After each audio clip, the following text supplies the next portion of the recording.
Hi friends, welcome back to my channel. Welcome if you're new. Today I am bringing you a Christmassy horror reading vlog, and I have filmed some bits here and there, so I will include some Christmassy bits, but I thought I would give a little bit of an intro right now because we have two books that we're going to be reading in this vlog. So firstly we have NOS4A2 by Joe Hill. This is a chunky book, but it is a horrific Christmassy story, and I cannot wait to tell you all my thoughts about this book. And the other one we will read is A Christmas Ghost Story by Kim Newman. This is a much shorter book, so I thought this might be a good option for a vlog.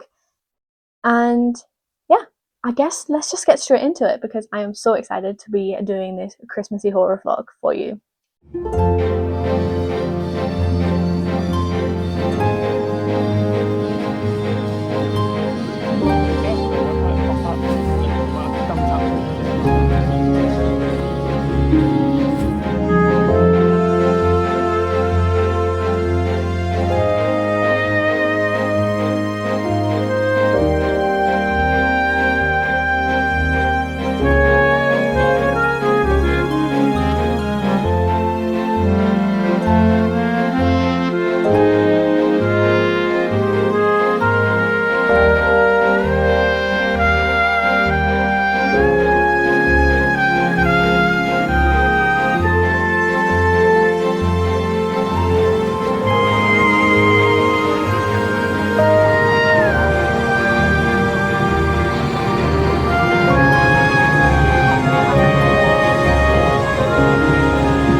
So, I'm popping in to tell you about NOS4A2 by Joe Hill. This is a book I've been putting off for a long time because of just how chunky it is.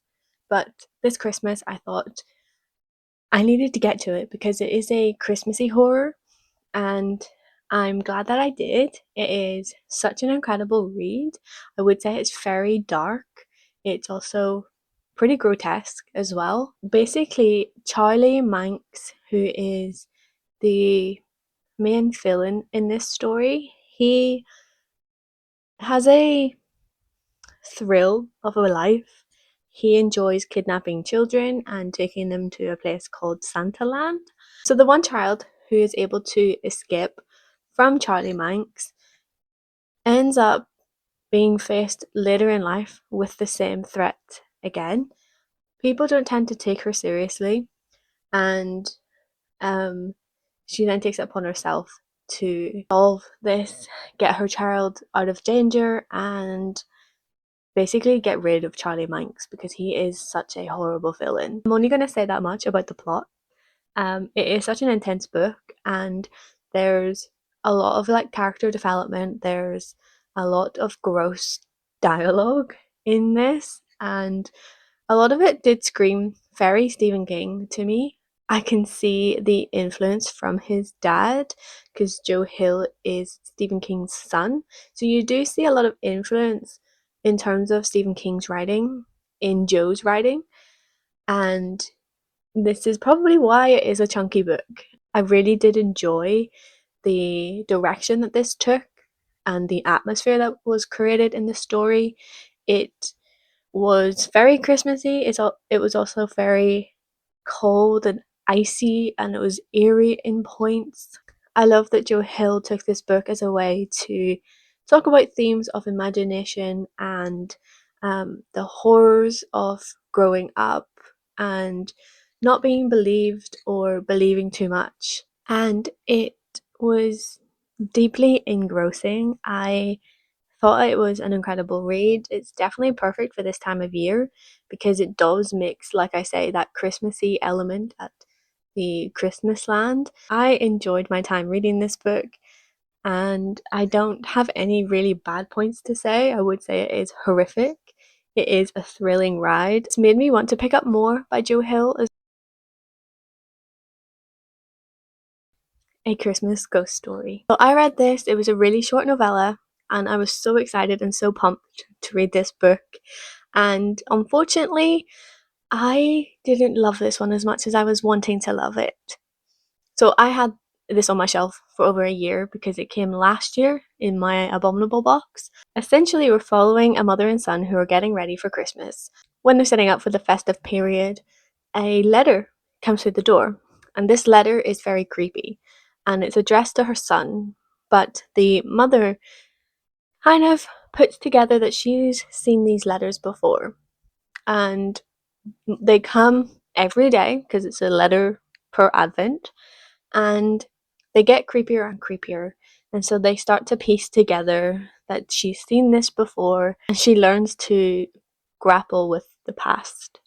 And I was hoping that this was going to be a little bit more dark and more creepy.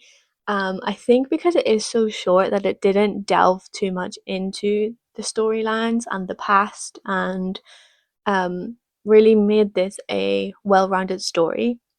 I think that the main plot was lacking in points for me, and I didn't really enjoy the ending. So, with that, I think I give this 2 stars. I finished it over a couple of days. I did want to read it fully on one day, but that I wanted to read it on December 1st because that's when the story starts. But unfortunately, that day I was mainly set finishing work because I was taking leave. I was also having to pack because of the leave I was taking to go to New York. So I didn't end up reading any of this until I got back from New York. I was just disappointed. I did not like this book as much as I was wanting to. I give it 2 stars because it did have your Christmassy feel. It did have like that little sense of dread, but not enough to make me love it as much as I was wanting it to. I don't have anything else to say about this story. I would say if you are interested in this, you may enjoy it, but I think for me it just didn't hit because it was lacking kind of depth in the whole storyline, and I wasn't really caring about the characters as much. So for that reason, I didn't love this one as much as I was hoping to, and I only give it 2 stars. So there you have it. Those are the 2 books that I've read for this kind of Creepmas vlog. Um, Hopefully, I have put together some Christmassy bits for you, from going to Christmas lights to some of New York's Christmassy vibes, wrapping some presents. I have now shipped all of my presents out for the season, and I have finished my 2 Christmassy books. I do have A Christmas Carol to read, but I do read that on Christmas Eve before the day. So you probably won't see any of that because this is going up way before Christmas Eve. Thank you so much for watching this, and let me know what kind of Christmassy thing you're doing for this festive season.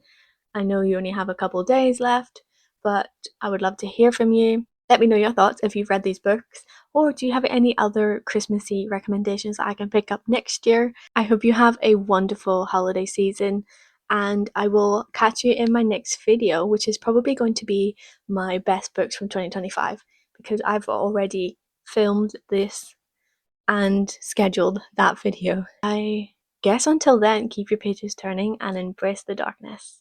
Bye!